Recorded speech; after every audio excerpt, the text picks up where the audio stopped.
Children do not come with directions. If you haven't realized this already, no matter the age, you could have one child or 10, and not one is the same.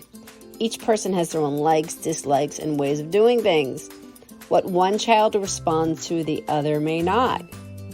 So welcome to It Wasn't in the Manual, the art of parenting your own way. This panel discussion is all about hearing each other, sharing perspectives and stories, and gathering as a community in this journey called parenthood. Welcome to the space. Hello all. Welcome to the space. Thank you so much for your patience, all my people joining me. These conversations are real. There is no manual that comes with a child. The books cannot tell you exactly how your child will respond or what to do if blank. There are so many variables. These conversations are all about bringing together different people to have a discussion around the topic of parenthood. We get to laugh, be serious, be curious, ask questions, and listen to each other. This is a safe space to connect with fellow parents and discover care for self and our children, and show up as the most authentic humans and a parent as we can be. I am excited to talk today to this panel of dads. Besides my partner in crime, Keocha, and we here representing the two women, but I personally feel like dads are not heard from enough. And we are so excited to hear how this conversation unfolds.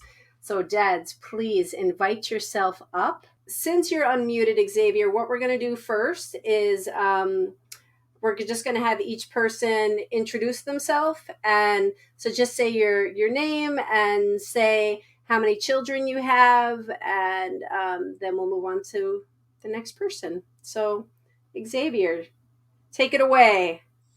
All right, Xavier Smith, aka Coach X, and biologically I have one daughter, and I'm married into like a Brady Bunch, so I have actually 4 more kids that are all full grown. So Yes, I forgot to say that. Thank you. Ages too, if you could.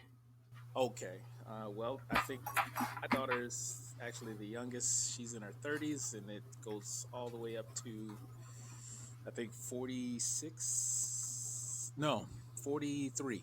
43. Mm-hmm. Okay. Thank you. And Mr. Neo. Hello. Can you hear me okay? Yep, you're good. All right. Hello, everyone. I'm Neil from neopositivity.com. I have a daughter that is 21. I have a son that's 18 and another son that is 4. I guess that's it, right? That's all we were putting out there for now? Yeah, and you are a single father, correct? Correct. Yes. Thank you. Okay, and Jim. Hey, good evening to everybody. My name's Jim. I have 5 children. My oldest is 41. The first 4 were girls, daughters, and my youngest is the son, and he is 33. And I feel sorry for the poor guy as he's got 5 mothers. And in addition to that, I have 12 grandchildren. Wow. Wowzers. Okay, thank you. And TJ. Sure. Hey, everybody. My name's TJ, and I have a 1-year-old son and a 4-year-old son. Thank you. Okay, perfect. And Miss Keocha, you just joined in. Why don't you introduce yourself? Oh, there I am. Hey, guys. I am Keocha LaFleur-Anders. I'm a writer and publisher, and I'm so excited to be having this conversation with y'all. And thank you, Hollis, for letting me join in. Yeah, of course. So happy to have you. You're my partner in crime on this. So gentlemen, so we're going to get this conversation started. So as I said in the beginning, I feel like dads don't get heard from enough. From my perspective, and when Keocha and I were talking, moms are so often the loud ones, and I just want to be able to put these questions out here. The conversation is free flowing, but structured around some questions. So we're going to start with the first one, and then we'll kind of like take turns as a round table. I'm not sure. We'll see how it goes. If people want to unmute themselves, if I call on people, we'll kind of see how it unfolds. But the first question is, but definitely when you're not talking, if you could mute yourself just so there's no background noise, that would be great. So the first official question is, have you always wanted to be a father? So whoever wants to open up the conversation with that, that's the first question. I go for this one. Neo Okay. with his hand raised. Because I suspect I'm the only person that's going to say no to this question. I don't know. We'll see. Yeah, it's okay. Go ahead, Neo. And Xavier, if you could just please mute. Go ahead, Neo. Yeah, I used to be a police officer in New Jersey. The most dangerous. It was at the time it was the most dangerous city in America. And my dad was a sergeant there. A bunch of my other cousins were cops. You know, I went to school and was born in that town, and it just made me not want to subject anybody to what Earth and the government, politics, politicians, sliminess, taxes, made me not want to proactively put anyone in that situation. So for a long time, you know, I didn't want to have kids just for that. I wanted to be a parent. I wanted to be a good dad because my father was a great father, and I wanted to show that love to someone else. But the amount of BS that comes with this life, I didn't want to put that on anyone. And obviously that quickly changed when I had my daughter. But yeah, to answer your question, no. I love what you just said, though. You said you wanted to be a good father. So even at the age, so tell everybody how old you were when you had your first child. I was 20, I think, yeah.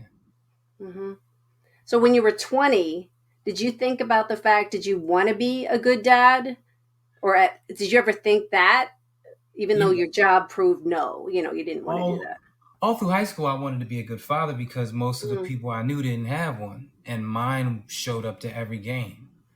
And I wanted to reciprocate that back to him, which obviously I couldn't because he didn't play sports anymore. But I knew I wanted my child to have that type of love and support. But that was in high school. As soon as I started paying bills, started figuring out what the real world was and who FICA was. Everybody knows FICA. And elections and all that other stuff and Congress. I was like, hold on, this is a losing battle. White, black, Spanish, this thing is built for us to lose bad. So yeah, I just didn't want to put anyone through that. This is good. And thank you for this, because as we have this free flowing conversation, add your story to it. Please add your story to it, because that's what makes it rich, and that's what makes your story yours. It's a community. So I know as women, there's so often the thing of, so last thing I'll say before you get to somebody else is, some people are like, oh, when I was young, I always wanted to have kids. I wasn't one of those people, but yeah, just curious about that. This question, like from a father's perspective, were you that kind of person where you were like, oh yeah, someday I always want to be a dad, and then kind of add your story to it? So, well, Hollis, I was gonna say, I think that's why I'm enjoying just the conversation with the dads, because I wasn't that mom either. I wasn't the one that planned. Like, I know girls that had this idea that they would have 5 children, 3 boys, 2 girls. They knew their names and all that stuff. And I just wasn't, even about getting married. I wasn't, that just wasn't my thing. So it's interesting to hear the dads speak about their perspective on it. Thank you. Exactly. Okay. Actually, for less confusion, how about Jim? You're next. Hey, yeah. So I myself got married at a young age. I was 22, and actually it kind of leads to my story because I grew up in the suburbs of Philadelphia. I got offered a job in Boston, and the whole reason I got married, I was dating my current, wife. We've been together for 44 years. And the conclusion came, I grew up Irish Catholic, so you couldn't live together unless you were married, according to my parents. Mm-hmm. So we got married and moved to Boston together, and didn't have any real plan, like never really planned to have children. Ended up having our first at 25 and our last, 9 years later. None of them were actually planned, but, like typical Irish Catholic, we did nothing to sort of prevent it from happening. You know, not too Yeah. not too bright, like with those things. We always wanted children. Did I want them at the age of 25? I don't know, but in hindsight, it actually has worked out really well because now I'm young and I have grandchildren, and they're better than kids. You know, Why? oh, Why? you don't have to discipline them. The You best. just have to love them. Where your children, you have to be a little, you have to make sure they're on the right path, and all the things that you need to do as a parent. So Yeah. Yeah. Great. Thank you, Jim. TJ. Yeah, so I think like Jim, I come from an Irish Catholic background myself, and so I don't think there was really any real plan, like any decision that I made in my mind at any particular moment, other than I just kind of knew that if I did get married, then we would eventually have kids, and I think my wife would probably say differently, but I don't really think that we we planned it out either. But I think there was a calendar being kept, if I'm honest. That's really funny. um, yes, yes, yes. So it was basically a given that it would happen, but Right. no real plan in that. So actually, so TJ, were you one? Did you ever think about it when you were in high school? Like, oh, I'm going to be a dad one day. I mean, I think it was just kind of like, I don't know. I'm kind of weird, right? Like, I don't really think things. I think a lot, but I don't really think things through. If that makes any sense. And so, I think I thought a lot about my future and what it might look like, and the vision that I had during those thinking times did include kids. But in high school and college and stuff, there wasn't like oh, I definitely have to have kids, or I know that I want kids. It's just like, yeah, they're going to be kids, and I'll kind of deal with that Mm, when it happens. got it. Yeah, cross that bridge when you come to it. Yeah. How about you, Xavier? Well, can you hear me first of all? I put my headset on, so I don't know if I can. Yes. Okay. Yep, you're good. So for me, I kind of jump on the same train as Neo and a couple of the other gentlemen. I did not plan in any way, shape, or form on being a dad. And in my upbringing, you have to understand my grandparents raised me primarily, and my grandfather was a pastor, so very religious background. And at that time, being a grandson of a pastor, I had certain privileges. And so the bottom line for me was I was just trying to sow my oats and have fun without the responsibilities, because that's what I was taught. You and you'll have to understand that my father played keyboard, and he was self-taught, but he got fell in line with Ike and Tina Turner, Gladys Knight and the Pips, and a lot of the famous bands of the 70s. So he lived that certain type of lifestyle. So what I learned was we were just supposed to have fun and Mm, just forget about everything else. So I did not plan on, like in high school and stuff. It was more about playing sports and seeing how many girlfriends I could collect, and go from there. So yeah, to answer the question, it was not on my calendar at all. mhm. Yeah. Thank you. Thank you for all of that. Is there anybody that wants to add anything on that topic before I move on to the next one? I'm just curious. Everybody can answer if they want. For the people who said that it wasn't on, you know, their list of things to do, was that for life, or was it like I'm not going to have kids for a while, or was it like I'm never doing that? Good question. For me, I know my picture that I put in my head as far as how my life would turn out did not involve kids. No. So I thought I was a lifer of being single and just, doing what I wanted to do. But it didn't happen. The story changed with one This, child of your own, and then four. oh, yeah. Four that Yeah. you Four, mentioned. got married into a family that already had kids. So I'm like, oh, well, this is different. But Yeah, it's cool now. yeah. Thank you. Did anybody else want to say anything? Yeah, for me, it wasn't. I always envisioned myself having children, but again, I had them. I started at age 25, and then it seemed like I had one every year for the next 10 years. That was never in my plans. I was thinking more I'd have them a little later in life. But like I said, being Irish Catholic, probably didn't do a whole lot to stop that happening. Mm-hmm. The Catholic guilt thing. Thank you. You know. Yeah.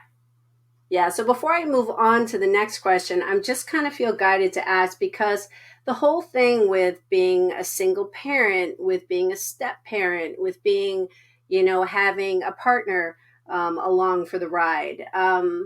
I guess, Neil, starting with you, I'm curious because if you could help tell your story a little bit more because you were a single dad at a very young age. Yeah, my baby mom, she got into drugs, and obviously I was a police officer, specifically narcotics and guns, Mm, and it wasn't mixing. It wasn't mixing, and then she made a couple mortal errors, that just made it easier for me to slide away. And there was, we had the whole custody with, custody's always a big thing with court dates and all that other stuff. But I ended up, getting residential custody of my kids, and they've lived with me ever since. So, my daughter, she's about to be a brain surgeon. My son just graduated high school. So, and their relationship with their mom, I didn't have like other people to where visitations and arguments and stuff like that, their mom would just disappear for sometimes 2-3 years at a time. So I really didn't have much drama or anything like that from her in that respect. In the beginning I did, because she would just show up, but then she would disappear for 6 months and then show up and then disappear for 6 months, and the court ordered that I had them ready every Sunday, dressed and ready to be picked up. And I'm like, I even went to court a couple of times, like, yo, it's been 6 months. Nobody's heard from her. I want to go to the beach. I want to go mhm, to spend the weekend somewhere else. And they refused it. They would always refuse. They said, nope, Sunday, you better be home at 12, ready to get picked up. Um, so yeah, that was the only bad part. But after so long and the kids got old enough to really make their own decisions, 13, 12 years old, like, I know she's not coming. We just did what we wanted. mhm, mhm. God, it just amazes me so young with all that And I have a responsibility. question about that. Because I've always wondered this. Speaking, since you were a dad and mom wasn't present in the home and in their lives, how do you feel like? Because you hear women all the times, like single moms, will say, "I've had to be the mom and dad," which, if we look at that overall, a lot of the times with their meaning, of course, norm, not in every situation, but you would assume that moms are more nurturing and that sort of thing, and then dad Mm, is the disciplinarian and he comes in and so I've always wondered, from a dad's perspective, being a single dad when mom is not there, how hard was it, or how much of a challenge was it for you to tap into the nurturing and like that side that moms normally kind of step in and take care of? I'm like a psychology guy. I've always been obsessed with the brain and how it works. So I guess I was one step ahead of the game. I took courses and all that. So when it came to raising my kids, I knew I had to play both parts, so I did. And I knew I had to check myself before saying certain things, so I did. And I actually grew up without my mother, which Mm. means I had to learn what I learned about women from the girls in high school, seeing my football friends dog them out or treat them like dirt. It gave me a real respect for women, and I wanted to show my daughter. They always say daughters go after guys. You know, they end up marrying guys that are like their Mm-hmm. fathers.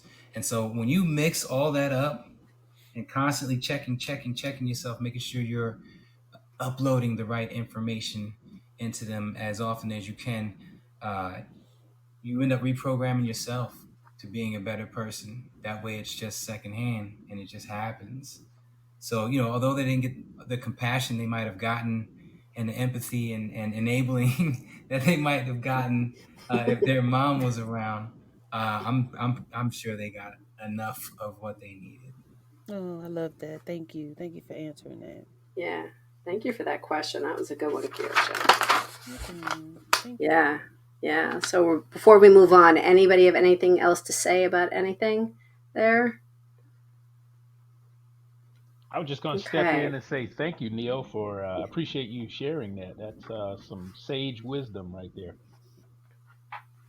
I got you, brother. Right.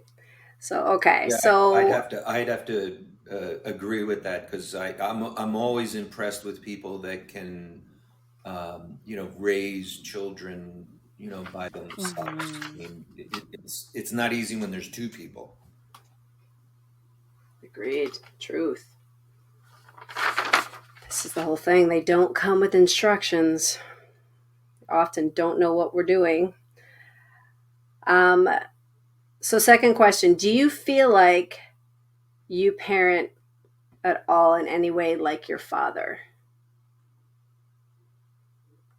Maybe TJ, let's start with you. Sure. Yeah, I've been thinking about this question actually, as I've been as I was getting ready to come on here this afternoon, and I think there's parts of me that does parent like my father, but if I'm honest, my personality and all of the things that make me, a lot of the things that make me who I am, predominantly come from my mother.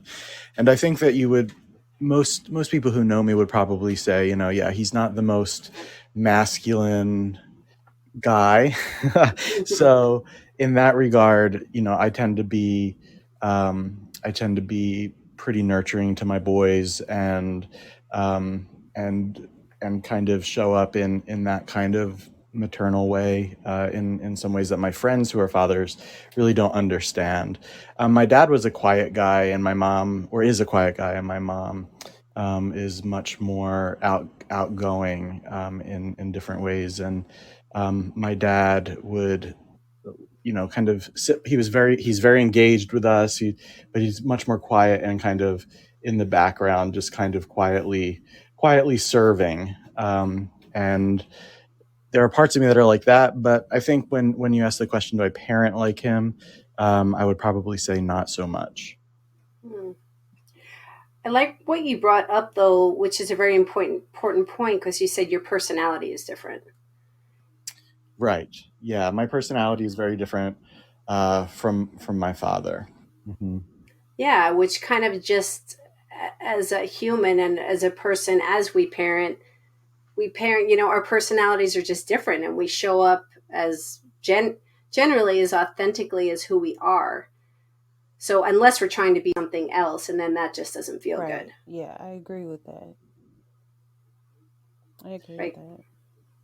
Yeah, I think for me too. Like I'm spending like a lot of time now that with my kids being so young, spending a lot of time really trying to pay attention to because for people who don't know me on here, I am a licensed clinical professional counselor, and I work with couples oftentimes, and a lot of those couples are um, in some pretty challenging situations, and usually have kids involved. And so I see what's happening from the outside, and then I have the book knowledge of child development. So I spend a lot of time not necessarily looking at people to emulate, but kind of looking at myself and seeing like, what am I doing?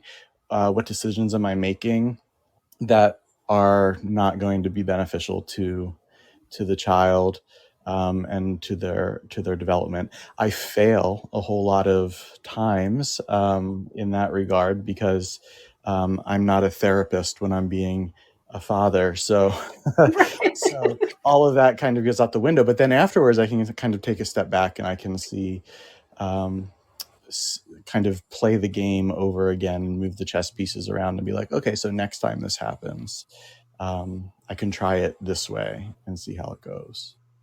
Mm, so much wisdom in that. But when are we ever like, we're always, or so often, it's easier to be the therapist or to see things more clearly from the other end instead of when we're in it. Yeah, it's a really privileged place to be, actually. And kind of being able to take a step back and not have to like be in the middle of it. But when we are in the middle of it, it's really difficult. Yeah. Keosha, did you want to say Well, I something? just thought about something which is super interesting because I know, like, for my husband, he's always been really good about cutting off profession and then home. Me, not so much. So I wonder, how much of your careers, for everybody, does it spill into your parenting? So, like, example, um, as a therapist, well, that's an easy one. So you try not to, like, so if your kid is sitting on the couch and you're trying not to be the therapist right now, but at the same time you're trained in it, right? So you don't, well, or like, for example, my husband is a sports performance coach and my sons play football, but he has to be careful to not be coach and to be dad. Mm. Like, how Right. much, because he said that before, like, actually my oldest son had told him years ago, he's like, I just need you to be my dad right now, not my coach. Mm-hmm. And so then he was conscious of it to say, oh, okay, so I am, like, kind of, it's almost like he's blowing the whistle and giving direction when he's at home. Where my son was like, I just need to have a conversation with you right now. Like, I don't even want to talk about football. I just want to. So he's been really good about that. How much of what you do outside of parenting as a dad, being that authority figure, how much of what you do is spilling into your parenting and into Okay, fatherhood? I want to jump in on this one because that is all dependent on how aware you are of your mentals, and I equate that to how much of a spiritual person you are. Can you wake yourself up and catch yourself being a coach before years go by and your son has to, Right. you know, Mm-hmm.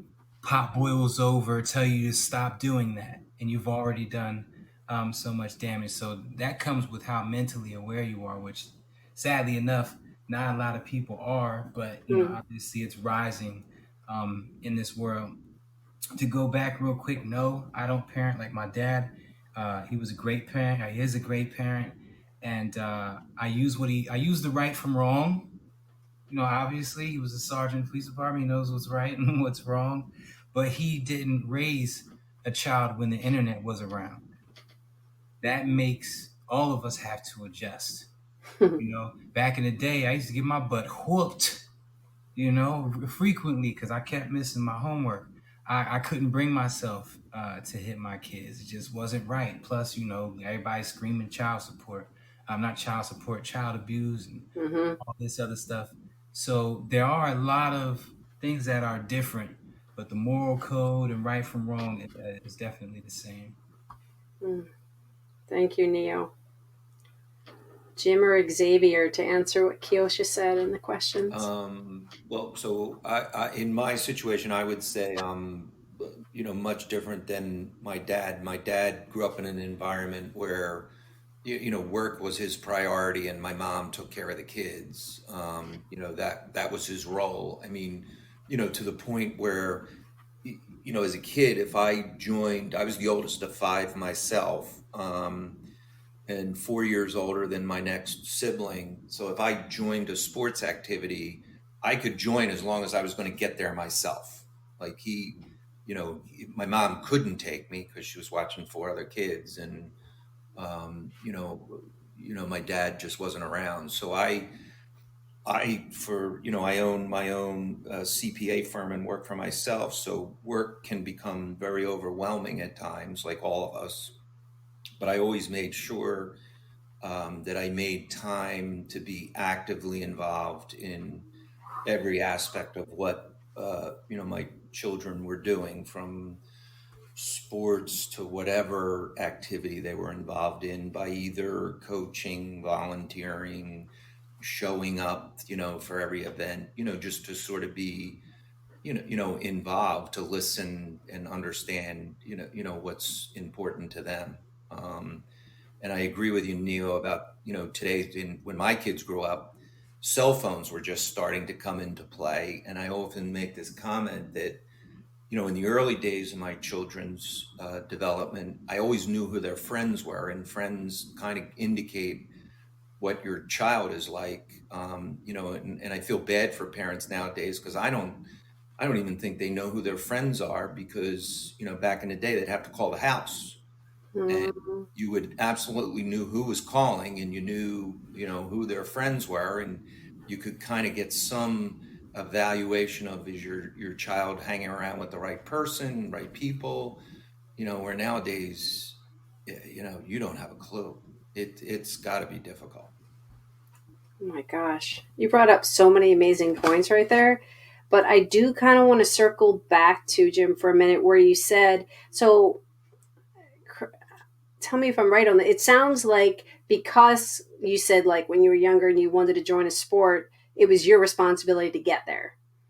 So here you were making a conscious choice to do the opposite. It was like the contrast. Like I know that I don't want it to be this way for my kids. So you went above and beyond, coach, volunteer, to be really present.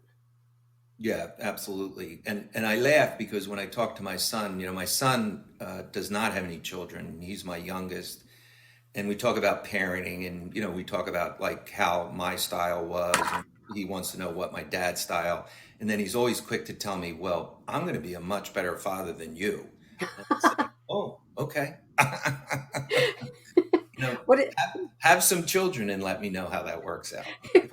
and what does that even mean? Like from his perspective, Y- y- you know, it's uh, maybe being more emotional, because my wife was more, and again, Neo, that's why I'm impressed that you did this a lot on your own, is, my wife could be that emotional support for them, where I could be that, I'll say,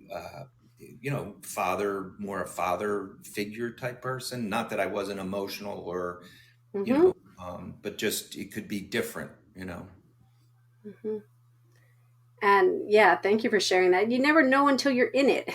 Like you have no idea what this is all going to look That's so like. true. You know, real quick, I want to step in and shine a little light. I don't want anyone to think I did this all by myself. I'm Puerto Rican. I'm half Puerto Rican, and that's the side I grew up with. My father, and we're real like heavy leaning on family. And that's what I did. You know, my dad is my best friend. He's always been my best friend. I'm gonna see him Sunday. I'm gonna see him Saturday. I'm gonna see him Monday.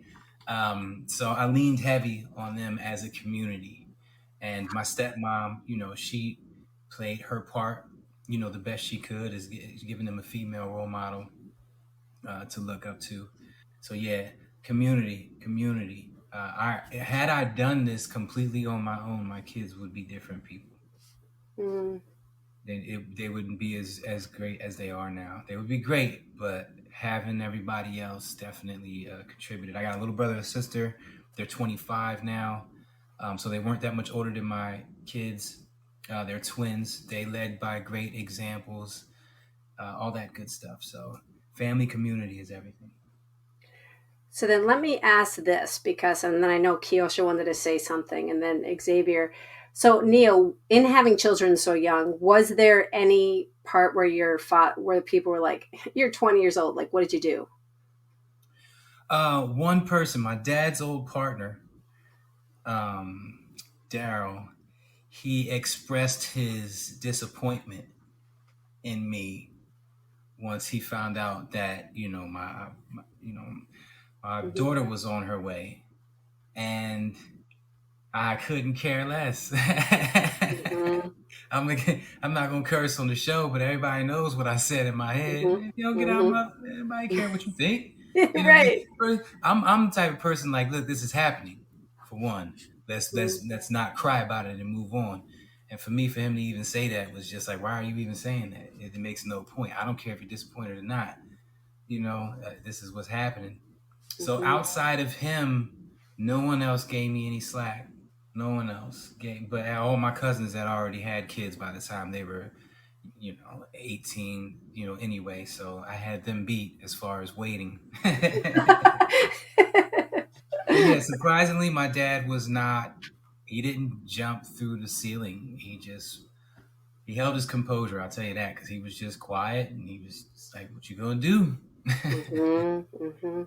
So yeah, Thank you. everything smooth support system. Man, I'm telling you, it's everything. It is. Thank you. Keosha, were you going to say something? Well, I was just gonna say, it's just listening to. I mean, my husband's not on this call, but just I'm so fascinated by the different stories of all these dads, and from dads who had strong father figures to those whose fathers weren't as present, and just thinking about how, like, in his life as a father, because he was a father pretty young. He started really young, and just having to figure out how to be a dad in addition to how to be a man, because when Mm. you don't have the strong father figure there, you do things like spill coaching into parenting, or these different there's some things missing when you don't have the father figure who has shown you these different things that only dads can do. And that's just, I mean, I know we spill into different areas with motherhood and fatherhood, but there's just something very needed about a dad's presence, if not of his physical presence in the home, just his presence in your life. And so I wonder that through raising kids, have you guys really, so we're taking it from, or do you parent like your dad, to looking at yourself and looking at your children? How much did your children teach you about yourself as you were raising them? Because that's one of the biggest things I've seen in my husband. He's learned so much about himself Mm. as a dad, as he was parenting as a dad. He just would see himself in his kids and he'd be like, oh man, I remember when I would, and then now he knew how to address certain things because that's what he needed, because he didn't have that. I mean, he had a dad that was in the house, but he was home but not present. That's a whole other conversation, to be home and not present. So Mhm. how much of your parenting has that helped you become the man that you are today? It's really Well, good. I would say in my situation, again, having five children, with each one the style changed, because you would learn after the first one kind of some of the things you did Mm-hmm. wrong, and you would react differently, when something came up with the second, third, fourth, and by the fifth, you were kind of getting more of it, I'll say, right than wrong. Yeah. You know, with the first one, you sometimes get a lot of things wrong. Because you're kind of winging it, so to speak, because there is no real, No manual. you know, sort of guidebook to help Hmm. you.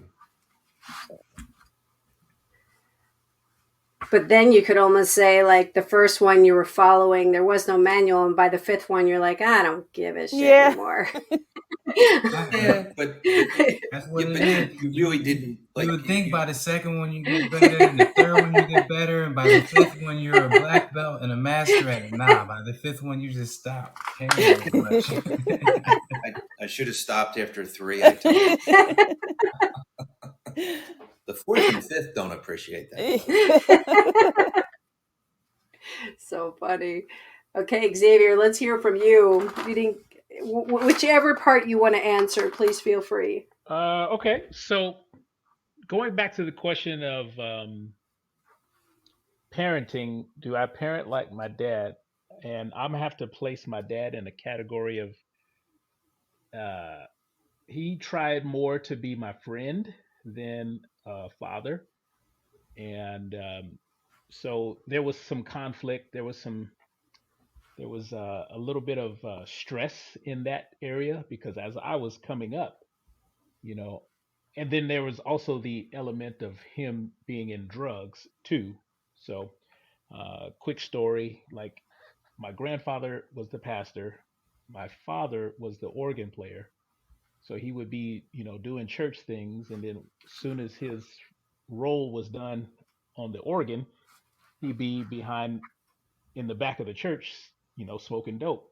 So Mm, I took some very weird signals from that. So what I learned from my father was all the things that I did not want to do. mhm, So another story was he would take me to the park and he would try to introduce me to freebase, which is some form of crack cocaine, oh my and gosh. I just said flat out no.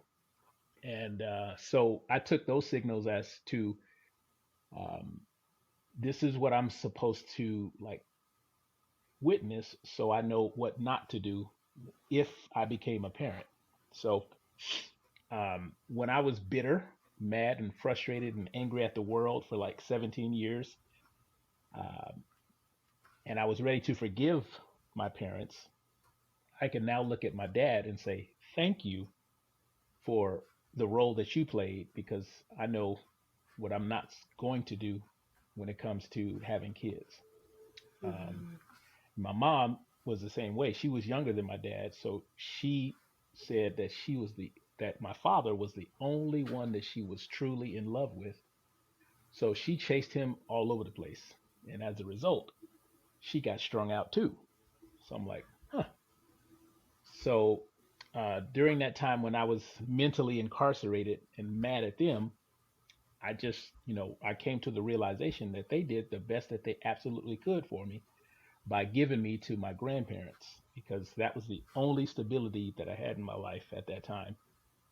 So, yeah, for me, it was like, okay, thanks, Pops. And, now I know I can do things a lot better. And as far as parenting, like present day, all those incidents and episodes in my life helped me realize that I needed to take a permission first basis in parenting. So I would ask my daughter, things like, do I have your permission to, step in as a father? Or do you need me to just listen to you for a while? You mm, know, we would just get into conversations like that because I intentionally wanted her to feel like I was there. I may not have, all the financial resources at the time, but I did want to help in any way, shape, or form. So I just started learning how to ask better questions. And then those better questions led to better conversations. And I would like to think it led to a better life for her, if that makes sense. wow. Yes. Oh my gosh. What you just said, and I would love to hear what anybody else has to say about this permission first basis in parenting. Does anybody else have any comment on that? Well, I think that, I mean, Xavier, that thank you so much for sharing that really personal story about your development and how it ebbed and flowed and came full circle, right, to how you are as a man and a father now. And The idea of permission first. I think that's really important. Probably most of us, or a lot of us, anyway, grew up with a parenting style just purely because of societal norms at the time that moved more towards the authoritarian side of things, where we were told what we were going to do, versus being asked and then guided or redirected when necessary. And I think that it is so important that we treat our kids as human beings who are autonomous, right, and have the ability to um, make decisions for themselves within age appropriate ranges, right? Of course, Right. but it's just so important that we help set them up like that. But now, what I see going on all of the time in my therapy room is things kind of swinging to the other extreme, where it's just like no guidance whatsoever from parents, right? And so the kids have no structure, and I think that coming someplace in the middle, um, in some way, however it works for your family culturally and all of that, is so important, because it really does set the kid up for um, for real stable success as he or she grows and matures. Um, the other thing I wanted to say too, also, that Xavier Xavier reminded me of, is um, when he said, the best thing that his parents knew they could do for him was give him to his grandmother or grandparents. And from my perspective, irregardless, or regardless, I don't know the right word there, of what's going on in your parents' life, most parents are really just trying the best that they can with the stuff that they have. And we're not called to be perfect, but there is the psychological concept of the good enough parent, that is coined by a dead psychologist now called Dr. Winnicott, the good enough parent. And if we're all trying the best that we can, we're going to screw up, going to make mistakes. That's a given. But if we're present, or we um, give the most that we can and then repair when we fall, our kids are going to be okay. Oh, I love that. I love the good enough parent. The good enough parent, right? Hmm. Right. That's I appreciate you sharing that, Tim, because the other thing that I wanted to expand on was the fact that I myself, being more inward looking, I knew this about myself in high school as a or a sophomore, and I actually remember this. I actually remember the shirt I was wearing, but the thought I had was, I'm a little different, and that's okay. And I'm willing to look inside first and point at myself Yeah. before I open my mouth and point at others. Mm. Ooh. That's very And good. Mhm. Mm-hmm. because think about it, as I got older and I started listening to other people, I'm big into personal development, and the career that I find myself in now is a lot of coaching, life coaching, nutrition coaching, and um, personal training. And so people allow me into their lives and share these personal episodes with me. And I realized that for me, it was like, you have to be careful. Is it Yeah. ego that wants to speak right now, or is it somebody that's operating on the frequency of love? And because the two are very different and they're very distinct energies. Mhm. And so I found myself chasing the frequency of love more than often. and the results end up, it's uncomfortable for me, but it places me in a vulnerable spot, and I think that vulnerability is somewhat lacking in our society today. Mm. 100%. Yeah, that's great stuff there. Thank you so much for all of that. Neo, did you want to say something before you unmuted and then?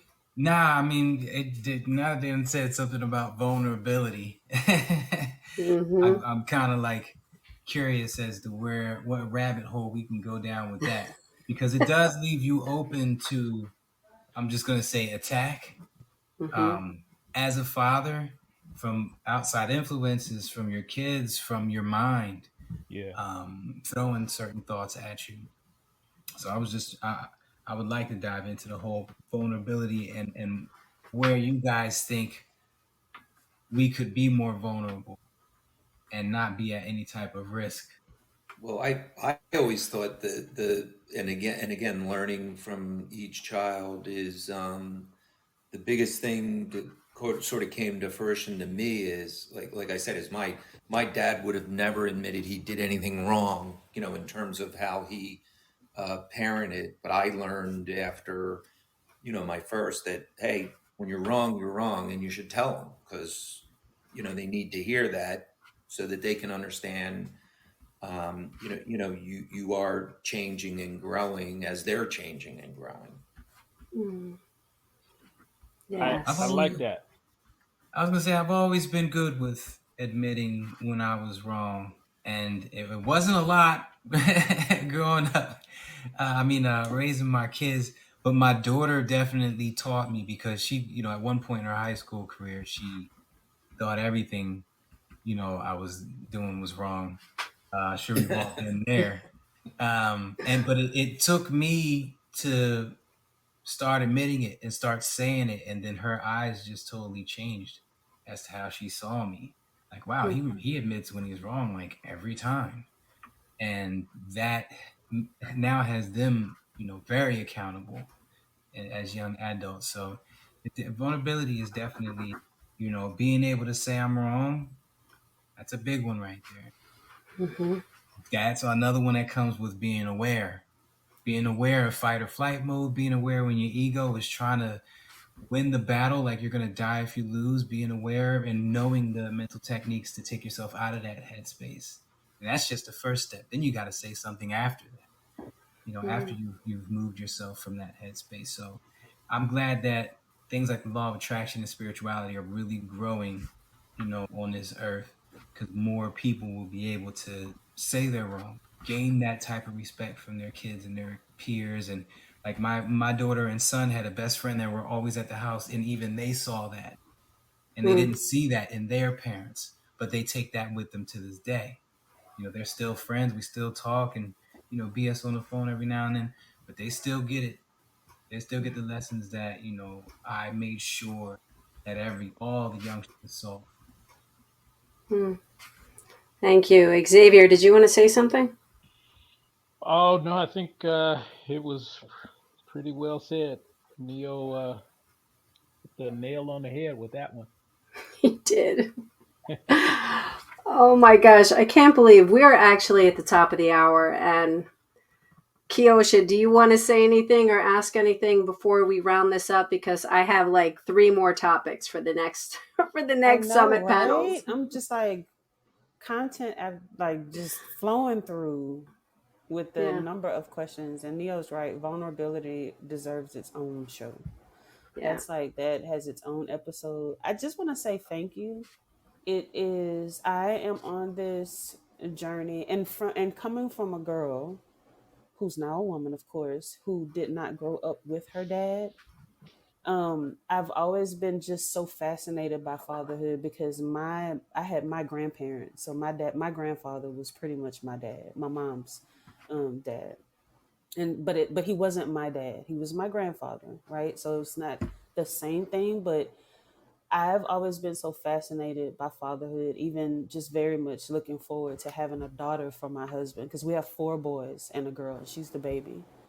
And just watching him grow in fatherhood and as a man. And it's just so I think platforms like this and these types of conversations really shed light on the fact that you guys are nurturing your kids, you're learning from your kids, you're present with your kids, you're learning from your experiences, what not to do, what to do. Like the same things that moms think of, the same things that moms talk about, even though dads probably don't get in a in a group and actually talk about them like we do because we're so like super emotional most of the time.